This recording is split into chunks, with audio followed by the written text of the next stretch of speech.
इकाई के कारण तीव्रता यानी विद्युत क्षेत्र की तीव्रता। माना कि हमारे पास एक सिस्टम है और उस पर लगने वाले आवेश या वहां पर जो आवेश हैं वो Q1, Q2, Q3 या आदि वहां पर आवेश हैं जिनके बीच में विद्युत क्षेत्र उत्पन्न हो रहा है और उन वो किसी बल को अनुभव कर रहे हैं। तो यहाँ पर जो विद्युत क्षेत्र की तीव्रता है उसे ज्ञात करने के लिए हम क्या करेंगे, अध्यारोपण का सिद्धांत का प्रयोग करेंगे और हम ये कह सकते हैं कि विभिन्न आवेशों के कारण जो कुल तीव्रता होगी वो इन विद्युत क्षेत्र की तीव्रताओं के सदिशों के बराबर होगी। यानी अलग अलग स्थिति में हम अक्ष के अनुदिश और लंबवत स्थिति में ये देखेंगे कि विद्युत क्षेत्र की तीव्रता विद्युत द्विध्रुव के कारण भी कैसे बदलती है या कैसे वो हम ज्ञात कर सकते हैं। तो जैसे कि हम जानते हैं कि हमारे पास सामने जो डायग्राम है वहाँ पर हमने 3 अलग अलग आवेशों को Q1, Q2 और Q3 को लिया है और हम ये देख रहे हैं कि जिस स्पेस में ये रखे गए हैं उस स्पेस में एक स्वतंत्र बिंदु के चारों ओर एक विद्युत क्षेत्र का निर्माण करते हैं और वहाँ पर इनका परिणामी विद्युत क्षेत्र व्यक्तिगत आवेशों के कारण उत्पन्न क्षेत्र का एक सदिश योग होता है। हम इसको एक इंटरैक्टिव के माध्यम से भी यहाँ पर देख लेते हैं कि ये कैसे कार्य करता है। तो जैसे कि हम यहाँ पर देख रहे हैं कि हमारे पास एक स्पेस है, उस स्पेस में ये अलग अलग आवेश हैं और उन आवेशों के कारण इनके बीच में एक फोर्स पैदा हो रहा है। तो जो यहाँ पर Q1, Q2 है ना, ये जो आवेश हैं ये एक दूसरे के बीच में ये फोर्स एक्सपीरियंस कर रहे हैं। तो जब आवेश फोर्स को एक्सपीरियंस करेंगे तो उनके बीच में हम यहाँ पर वेक्टर सम करेंगे और यहाँ पर हम देख रहे हैं कि एक आवेश दूसरे आवेश के कारण या एक आवेश दूसरे आवेश के सापेक्ष कैसे बल को अनुभव कर रहा है। तो यहाँ पर हम क्या करेंगे, इनका टोटल फोर्स कंपोनेंट ज्ञात करेंगे और उसे हम एक ट्रायंगल लॉ से भी निकाल सकते हैं या सीधा सीधा वेक्टर सम कर सकते हैं। तो जो टोटल फोर्स है हम ये देख रहे हैं कि जैसे जैसे फोर्स या फोर्स की डायरेक्शन या उनका मैग्नीट्यूड हम चेंज कर रहे हैं तो हमारे पास उनका जो रिजल्टेंट है वो कैसे चेंज हो रहा है। तो जो आपको यहाँ पर ब्लैक वाला लाइन दिख रहा है वो रिजल्टेंट है बिटवीन Q1, Q2 या Q1, Q3 या Q2, Q3। तो ये जो रिजल्टेंट है वो ये बता रहा है कि हमारे पास यहाँ पर E1, E2, E3 due to different charges उनका जो हम वेक्टर सम करेंगे तो वो लॉ ऑफ सुपरपोजिशन को फॉलो करेंगे। इसी तरह से हम अब ये कह सकते हैं कि हमें ये पता चल गया कि हमारे पास जो है जो वेक्टर है इलेक्ट्रिक फील्ड का वो लॉ ऑफ सुपरपोजिशन को फॉलो करता है, यानी E is equal to E1 plus E2 plus E3। इसी तरह से अब हम ये बात करेंगे एक द्विध्रुव की, विद्युत द्विध्रुव की, जिसके कारण हम ये बताएंगे कि विद्युत क्षेत्र कितना होगा। तो सबसे पहले हम अक्षीय रेखा में एक बिंदु पर विद्युत द्विध्रुव के कारण विद्युत क्षेत्र ज्ञात करेंगे। तो जैसा कि हम यहाँ पर चित्र में देख रहे हैं कि यहाँ पर 2 आवेश हमने रखे हुए हैं, एक डायपोल का जो निर्माण कर रहे हैं Q1 और Q2 कह लीजिए या -Q और +Q कह लीजिए, और इनके बीच में जो दूरी है वो 2D हमने मान ली। तो क्या होगा, इसके कारण, इस डायपोल के कारण अगर हम इसके आसपास कोई बिंदु रखते हैं, जैसे हमने ये बिंदु P रखा है और इस बिंदु P पर कोई टेस्ट चार्ज है से Q या Q0, तो हम ये देखेंगे कि इस डायपोल के कारण इस बिंदु P पर क्या इलेक्ट्रिक फील्ड होगा। इस डायपोल के अलोंग यानी एक्सियल पोजीशन पे हमने इस समय इस पॉइंट चार्ज को रखा हुआ है जहां पर हम इलेक्ट्रिक फील्ड ज्ञात कर रहे हैं। तो यहाँ पर हम सीधा सीधा ये कह सकते हैं कि ये जो डाइपोल है इसके बीच की जो डिस्टेंस है यहाँ पर हमने 2D ले ली, फिक्स कर ली, है ना, और बिंदु P एक ऐसा बिंदु है जहाँ पर हम क्या ज्ञात कर रहे हैं, विद्युत क्षेत्र की तीव्रता ज्ञात कर रहे हैं, और यह बिंदु P जो डाइपोल का सेंटर है उससे r दूरी पर स्थित है। तो जैसे कि हम इलेक्ट्रिक फील्ड को जानते हैं, तो इलेक्ट्रिक फील्ड की जो डेफिनेशन है उसके हिसाब से जो यहाँ पर E1 होगा उसका मान कितना होगा, 1/4πε0 Q upon R minus D का होल स्क्वायर अलोंग BP यानी BP एक्सिस के साथ। ठीक है, इसी तरह से हम यहाँ पर जो E2 होगा उसका मान कितना होगा, 1/4πε0 Q upon are plus D का whole square along P A. आप यहाँ पर इसकी डायरेक्शन देख लीजिए, डायरेक्शन के हिसाब से यहाँ पर ये मान होंगे, ये आर माइनस डी का होल स्क्वायर होगा और ये आर प्लस डी का होल स्क्वायर होगा। ये बहुत इंपॉर्टेंट है आपको यहाँ पर समझना। अतः यहाँ पर जो परिणामी विद्युत क्षेत्र होगा उसका जो अधिकतम मान होगा वो क्या होगा, E is equal to E1 plus और डिफरेंस ऑफ E2, यानी हम डायरेक्शन उसकी रिवर्स कर देंगे, इसलिए E1 माइनस ये E2 के हिसाब से कैलकुलेट होगा। तो इसी डाइपोल में जो हमारा टोटल E होगा वो फॉर्मूले के हिसाब से इन मान को हम रख देंगे E1 और E2 के, तो वो क्या हो जाएगा, E is equal to 1/4 pi epsilon naught Q upon R minus D का whole square minus 1/4 pi epsilon naught Q upon R plus D का होल स्क्वायर अलोंग बीपी। हम बीपी के अलोंग इसको निकाल रहे हैं। तो टोटल जो E होगा वो सॉल्व करके यहाँ पे क्या आ जाएगा, Q upon 4 pi epsilon not को कॉमन ले लेंगे, बाकी जो वैल्यू उसका अंदर रख देंगे। ठीक है, इसी तरह से जो टोटल हमारा Q यहाँ पे हो गया, हम इसको सॉल्व करेंगे, ए स्क्वायर माइनस बी स्क्वायर के हिसाब से इसका एलसीएम ले लेंगे हैं। तो यहाँ पर जो ये फार्मूला बन गया वो क्या बन गया, E is equal to Q upon 4 pi epsilon naught और ये हो गया 4RD upon r square minus d square का होल स्क्वायर अलोंग बीपी। वो तो सेम कंडीशन वही है। अब हम यहाँ पे कह देते हैं कि डी बहुत छोटा है आर के कंपैरिजन में, यानी डायपोल का जो डिस्टेंस है वो कम है और आर बहुत दूर है। तो बिंदु पी पर जो है उस समय ई का जो मान होगा वो क्या होगा, यानी डी नेग्लिजिबल हो गया, तो ई का मान हो गया q upon 4 pi epsilon naught q r d upon r की पावर 4। ठीक है, तो इसको हम ये भी लिख सकते हैं, अतः ये क्या हो गया है, Q upon 1/4 pi epsilon naught 4D upon r cube. इसी को सॉल्व कर लें तो हम जानते हैं, क्योंकि P बराबर क्या होता है, Q इंटू 2D है, ये तो हमने पीछे पढ़ा है कि जो डायपोल मोमेंट है वो क्या होता है, चार्ज गुणा डायपोल के बीच की जो दूरी है, डिस्टेंस है, वो 2D उसका गुणा कर दिया। इस मान को हम यहाँ पे रख देंगे तो E इज इक्वल टू क्या हो गया, 1/4 pi epsilon naught 2P upon r cube along BP. यानी अभी हम जो एक्सिस फिक्स कर रहे हैं वो बीपी, चित्र में आप देख लीजिए तो चित्र के हिसाब से आपको ये समझ आता है। तो यहाँ पर जो टोटल हमारा इलेक्ट्रिक फील्ड है वो रिजल्ट क्या आया, 1/4 pi epsilon naught 2P upon r cube. इसी तरह से हम यहाँ पर E आर के रिस्पेक्ट में कैसे वेरी कर रहा है उसको भी ज्ञात कर सकते हैं। यानी E का मान यहाँ पर ये शो करता है R के रिस्पेक्ट में, यानी ये जो दूरी है ये दूरी बढ़ने से E का मान लगातार घटता है। यानी अलग अलग R के मान के लिए E का मान सतत रूप से क्या होता है, घटता चला जाता है। तो ये ग्राफ जो है कंटिन्यूअसली क्या दिखा रहा है, डिक्रीजिंग ट्रेंड दिखा रहा है। तो हमें इससे ये स्पष्ट होता है। अब हम ज्ञात करेंगे जो हमारा डाइपोल है उसके कारण किसी निरक्षीय स्थिति पर रखे बिंदु पर कितना विद्युत क्षेत्र होगा। ठीक है, यानी अभी हम इससे पहले अक्षीय स्थिति में ज्ञात कर रहे थे, अब हम निरक्षीय स्थिति में, यानी हम इक्वेटोरियल एक्सिस पे या परपेंडिकुलर एक्सिस पे यहाँ पर विद्युत क्षेत्र जो है ज्ञात करेंगे, और किसके कारण, डाइपोल के कारण। तो अभी हमने जो पीछे था वो जो पॉइंट चार्ज था वो हमने कहाँ पर रख दिया, पॉइंट पी पे, लेकिन वो डाइपोल के अलोंग इक्वेटोरियल एक्सिस पे हमने रखा हुआ है। तो यहाँ पर वही जो पीछे वाला डायग्राम था वो डायग्राम हमारा इस तरह से दिखेगा। यानी यहाँ पर -Q प्लस Q दो चार्ज हैं इक्वल एंड अपोजिट, और P पॉइंट पर हम क्या निकाल रहे हैं, इलेक्ट्रिक फील्ड। तो यहाँ पर आप इसकी डायरेक्शन देख रहे होंगे, तो जो E1 है वो टूवर्ड्स -Q है और E2 जो है वो अवे फ्रॉम +Q है।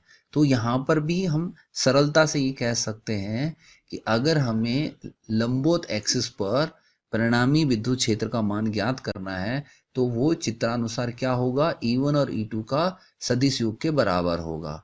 तो E बराबर क्या होगा, E1 cos theta plus E2 cos theta, यानी यहाँ पे वेक्टर रिजॉल्व हो जाएगा। जो E होगा वो कहाँ पर होगा, इन दोनों के बीच में होगा, E2 और E1 के बीच का जो ये जो वेक्टर है इसको हम ज्ञात करेंगे। तो यहाँ पर इसका जो वैल्यू आएगा वो E is equal to E1 cos theta plus E2 cos theta होगा। तो इसको अगर हम इसके मान को देखें, क्योंकि हम जानते हैं E का वैल्यू क्या होता है, 1/4 pi epsilon naught Q upon r square. तो अगर हम डायग्राम से देखेंगे तो यही वैल्यू क्या हो जाएगी, 1/4 pi epsilon naught Q upon are plus dy/2 का होल स्क्वायर। ये जो डिस्टेंस है ये हाफ डिस्टेंस लेंगे, 2D तो टोटल डिस्टेंस है, तो ये d/2 हो जाएगा।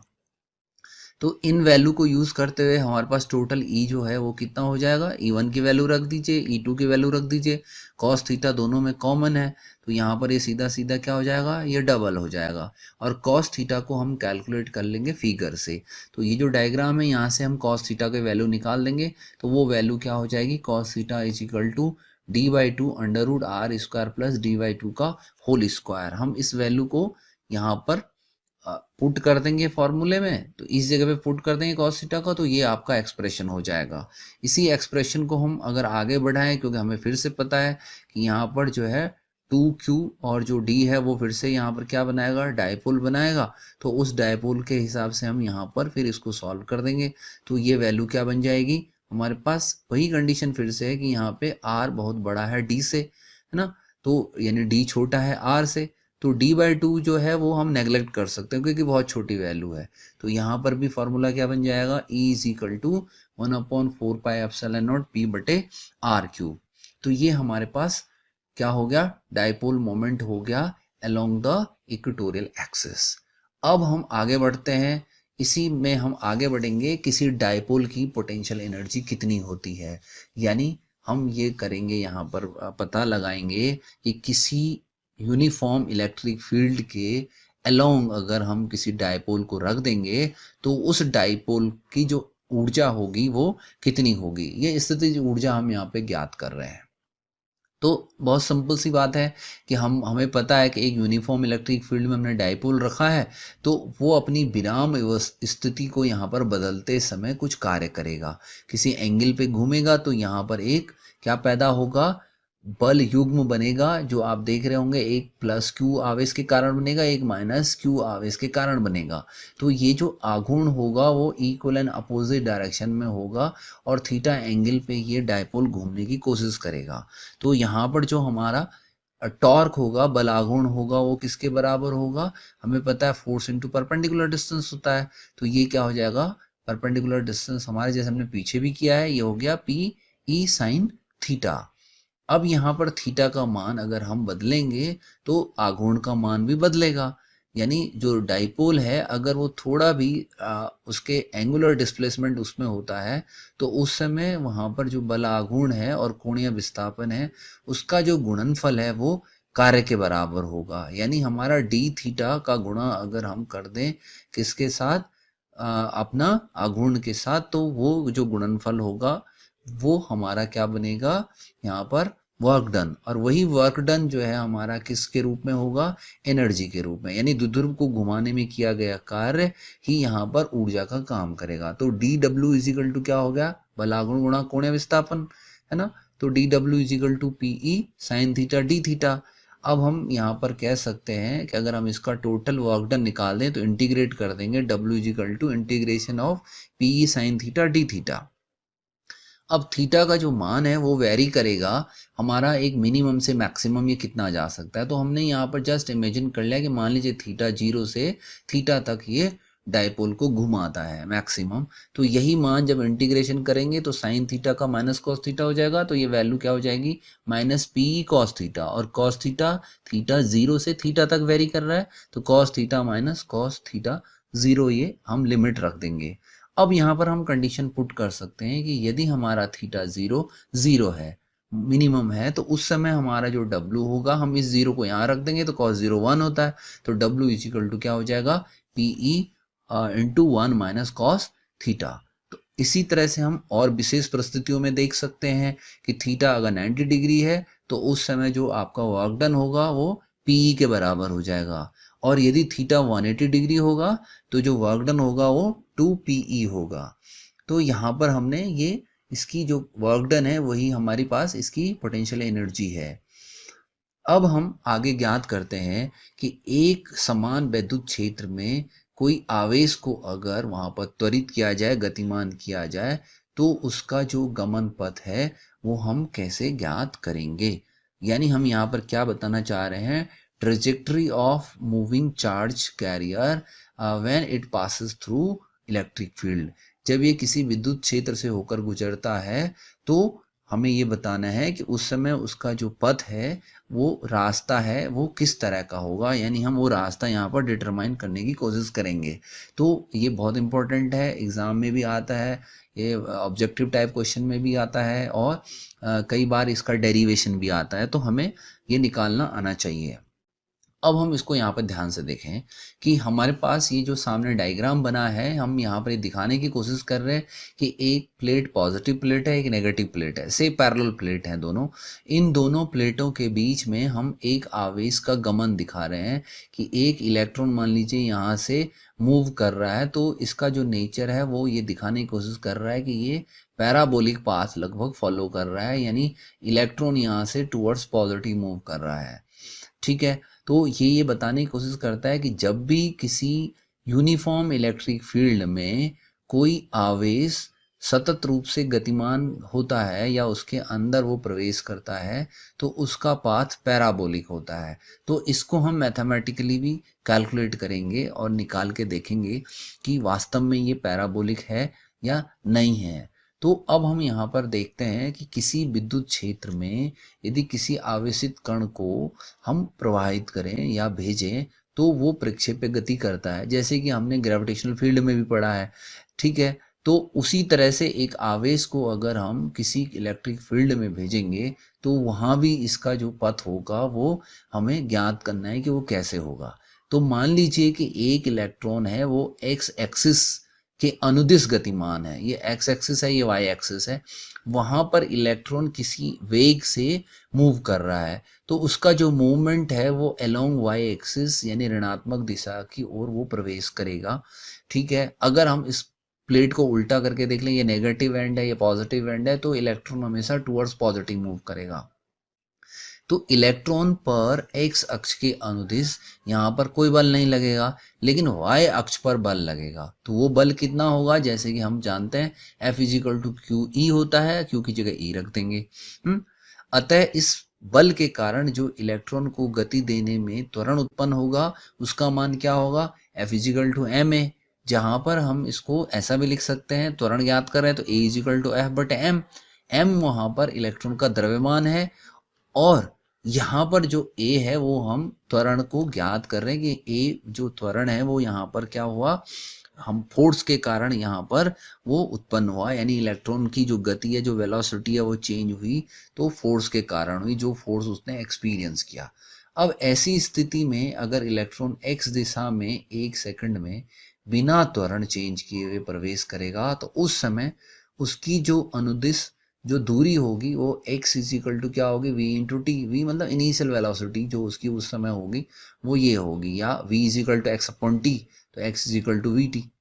इसी तरह से y अक्ष पर इलेक्ट्रॉन की गति में यदि त्वरण उत्पन्न होगा, तो इलेक्ट्रॉन का वेग लगातार बढ़ेगा। तो t सेकंड में वो कितनी दूरी चलेगा, तो जैसे कि हम ग्राफ में भी देख रहे हैं, चित्र में भी देख रहे हैं, तो वो क्या हो जाएगा, y इजिकल टू 1/2a_t²।